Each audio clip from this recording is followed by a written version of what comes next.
All right, hey guys. So I'm going to be getting ready, and I just wanted to chat about Stranger Things. Everyone and their moms has an opinion about it, and you know what? It's my turn now. So basically, season 5 has come out. It's been about a week since it's come out, and response has not been good. People have honestly been hating on the last season. You can probably find like a million videos talking about like plot holes and what sucks and what doesn't suck. So I just want to give my 2 cents. So I have loved the show basically like everybody else since the first season. I think season 1 is really, really great. Someone said that season 1 is kind of like 3 different movies happening at once. You have like this small town conspiracy, like adult mystery thing happening with Joyce and Hopper.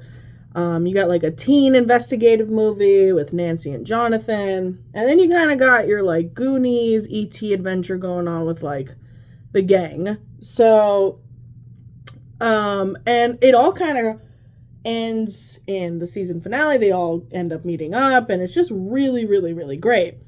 And I feel like since then, they've been trying to recreate that feeling kind of to mixed results, right? I feel like everyone past season 1 kind of has favorite different seasons. Some people really love 2, some people love 3, some people love 4.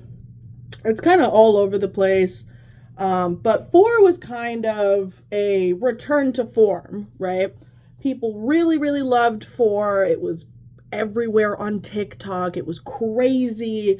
Honestly, I could not go on the internet without seeing some kind of Stranger Things related video or meme or anything. I mean, it was so popular that, Joseph Quinn has blown up since then. I mean, he's in everything, which, good for him, right? And then it ends on a honestly really great cliffhanger. Like Vecna's kind of won, it kind of ends almost as the same way as Avengers Infinity War, where the villains won, the heroes are in like a kind of a bad place, they're not in a great place, and it kind of ends and you go, oh shit, like what's gonna happen next? Unlike Avengers Infinity War, it didn't take a year to come out. It took, I think, 3.5. Yeah, because it came out like summer of 2022, and then it came out now, November of 2025. So yeah, 3.5 years. And in that time, I think people were expecting, man, it's taking so long because they got something cooking, you guys. They are cooking something up. It's going to be amazing. Our minds are going to be blown. I honestly think if we had this exact same season, but it came out a year later, I do think people would have been disappointed, but it wouldn't have been to this scale. I think people would have been like, you know what, it wasn't as good as like 4, but hey. But I think the 3.5-year gap had so many people just kind of building up expectations. What are we going to do? Why is it taking so long? And yeah, obviously there was like strikes that were happening that helped contribute to that. But for the most part, it was just kind of a really, really long delay. And I honestly think that contributed to people being like, okay, like, man, it's taking so long because they got something happening here. And then season 5 dropped. I will say for the most part, I feel like people enjoyed volume 1. I don't remember seeing any backlash. I'm trying to find my powder. I don't remember seeing any backlash particularly. I think it was kind of just like, okay, that was good. I feel like episode 4 got a lot of love, and I have to agree. I thought it was the best episode of the season, honestly. It ends in just such an awesome way. You think, oh shit, like this is really gonna set up things for volume 2. Will has powers, Callie's back, all this crazy stuff is happening that honestly, I was kind of gagged. I was watching this going, oh my God, like what is gonna happen? I really thought these would be kind of like very, very consequential reveals that was just going to change the entire outcome of the show. And then volume 2 dropped, and Yeah, I mean, Will's back in a coma. Callie's not really doing much. Everyone's just kind of standing around aura farming, and you're going, okay, like, is something gonna happen? For a last season, everything felt very lackadaisical. People were kind of just walking around, talking. It was simultaneously rushed, but also really slow. Like, there were so many scenes where I was like, where is this going? Every scene felt very repetitive to me. It was two characters walking side by side, having a heart to heart, and just the most like inauthentic way. It never felt like they got there in an authentic way. It always felt like these two characters need to talk. Awesome, great. So just they're gonna walk next to each other and they're just gonna start talking. Okay, cool. The amount of times that someone was like, you know what, I'll demonstrate. This is Vecna, and this is Will. And you're going, oh, okay, yeah. And then they just explain a concept that like a child would understand, but they used like just a visual metaphor, and they've always done this on the show. This is nothing new, but it was kind of like a 1 or 2 season kind of thing. I kid you not, I think I counted, I think they did it 4 times within volume 2. So that was almost once per episode. Genuine insanity. There's literally a scene where Robin is trying to communicate just the most basic thing, that Will and Holly and Max are all kind of connected in a trance. And for some reason, she picks up these 3 records and just literally just kind of holds them up and then puts them under like I don't remember what it was, some kind of plastic container, goes, that's Will, Holly, and Max. And I'm going, yeah, what the fuck? Why did we need that? You can just have her be like, hey, I think the 3 of them are in a trance together. And everyone would kind of nod and go, yeah, that sounds about right. It's honestly bizarre to me. It's fucking weird. Like, why do you need to do this? So I feel like this is where the backlash started happening. And this is where I kind of myself was going, what the fuck is going on? Like, why isn't anything happening? Why doesn't anyone care? Holly Wheeler is gone for pretty much the whole season, right? And I'm sitting there going, nobody seems to care all that much. Do y'all remember when Will was gone in season 1? That was the whole plot. Every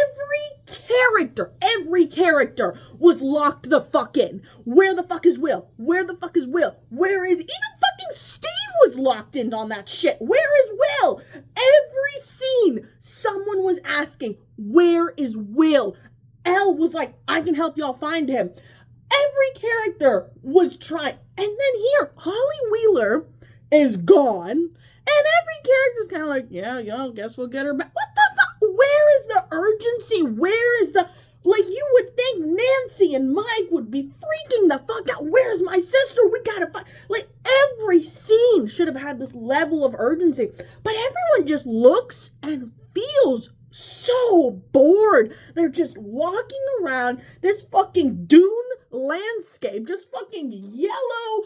This is for the finale, but just in general, just walking around not doing a goddamn thing. And you're going, what is everyone doing?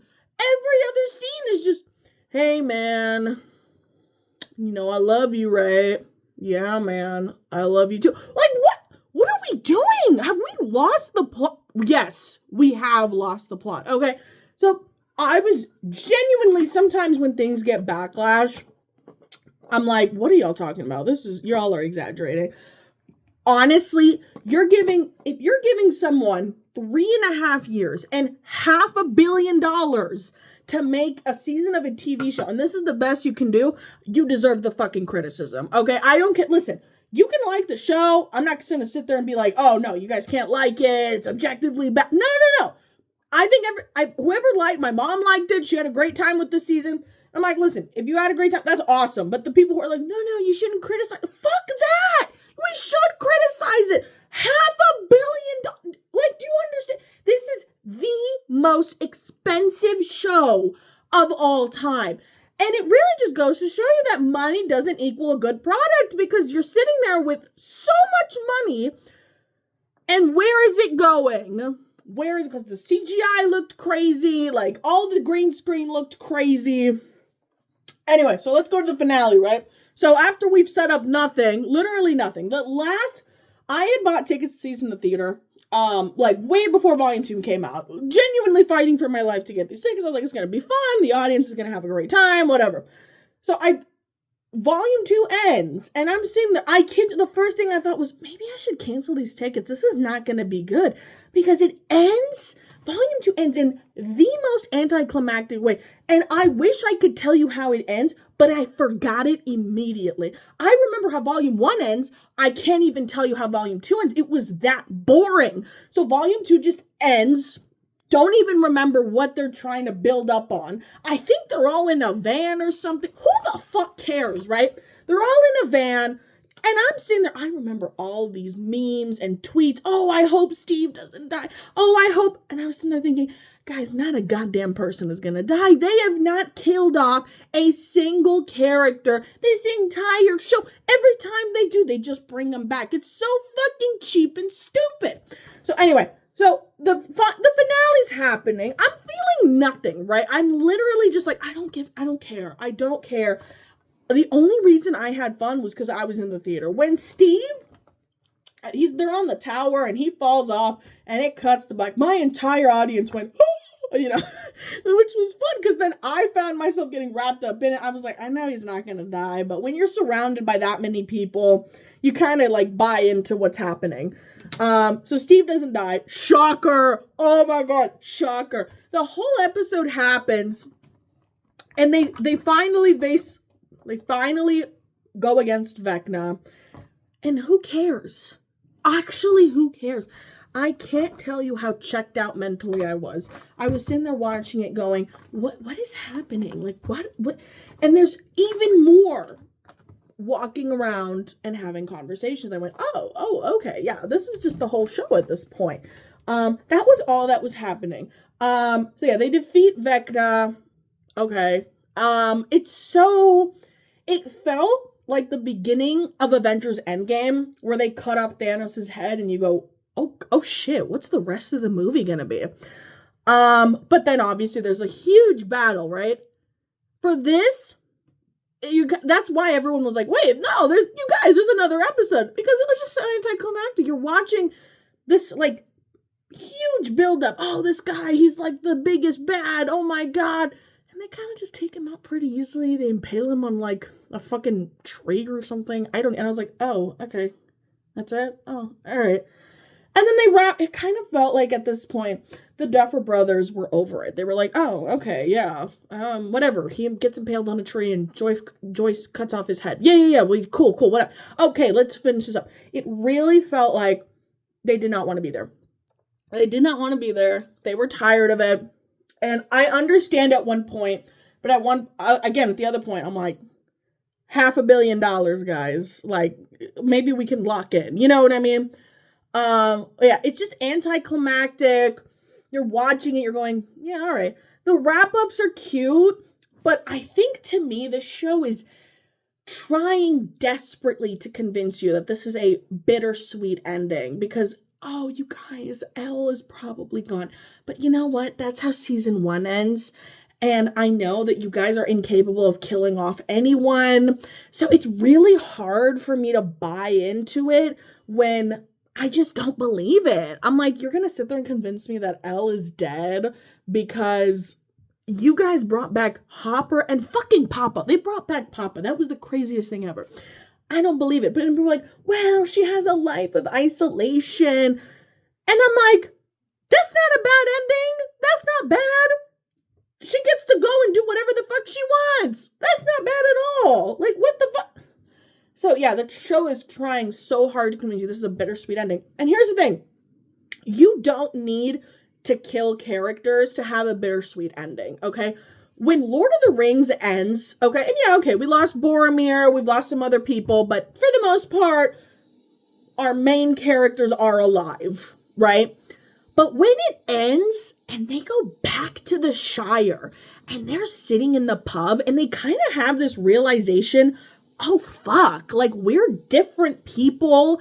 I can't even enjoy this simple thing that I did before. It's gone. And I think that really goes to show. I mean, obviously Tolkien had actually fought in the war, so he understood what it was like to come back from it. But I really think there should have been that sense from these characters of, oh my God, we've really just been through the ringer, like, but it ends. And Hopper's just kind of walking around, no consequences for him. And, ooh, me and Joyce are engaged now. I never really liked them together, honestly. And the only one who really feels like a different person from, I guess, season 1 is probably just Mike. But even Mike honestly has the same exact arc that he does at the end of season 1. So I don't really know. They all just kind of felt, for the most part, the same that they did in season 1. It didn't feel like 5 seasons had come and gone. I guess you could say maybe Dustin is a little bit different, but he's not really all that different. I don't know. The whole thing just ends and you're like, you could have gone from season 1 to the end of season 5 and you wouldn't have missed much, really. And I think that's just a big mistake. I think your characters should grow and change and feel like different people. Honestly, I take it back. The only person who felt completely different from season 1 was Steve. If you had watched season 1 and then you watched the end of season 5, you saw Steve coaching kids, you'd be like, what the fuck is going on? Steve has been their best character, the only one they haven't like fucked up or thrown to the side or not cared about. Steve has been like unambiguously just the best character for most people. Obviously everyone has their favorites, but I feel like for the most part, he didn't get done dirty. He had a great arc in season 1, even better in season 2, even better in season 3 I have problems with, but man, he was just so fun to watch. Even in season 4, he had stuff to do. So I feel like Steve's probably the only one that kind of through the seasons has maintained a great character. All of the other ones, hit or miss. Sometimes they're left to the side and they have nothing to do. And they're just kind of just standing there. So many seasons of Will just standing in the background. I'm like, man, come on, do something with him. And they tried this season, but I don't know. Anyway, I am still a fan. I'm going to go see the Broadway show. I enjoy the show overall. This season was bad, but to me it wasn't, I wish I never had seen this show bad. You know what I mean? There's tons of shows where they end and you go, what the fuck? I can't believe I wasted all my time with that. But honestly, I would say if you want to know, if you watch all the way up to season 4, you could probably just skip to the finale of 5 and really just not miss anything. That's kind of the crazy part. You probably might be like, wait, why does Will have powers and why is Callie back? But ultimately, it doesn't fucking matter. So, yeah. But I'm going to go see the Broadway show. I'm not saying this is the worst season of TV ever made. There's way worse stuff out there. I'm going to Stranger Things trivia next Wednesday, and I had on season 1 in the background, kind of just to listen to it, and I went, man, the season 1 is just so good, so good. So I'm not watching season 1 and going oh wow, I can't believe it ended so badly. Yeah, it was just aggressively mediocre. That's how I would describe it. I gave it a 2.5 on Letterboxd. There's just worse things out there, but I also just wanted to say something, I wanted to get my thoughts out there. Everyone has their opinions on the show, so I was like, you know what, why not me too. Maybe I'll talk about Heated Rivalry next. I have thoughts on that. Anyway, if you listen to this, I appreciate it. Follow me on Letterboxd. I'll post it in the comments, and I'm also going to drop my serial eyes, all right? Thank you guys. Peace.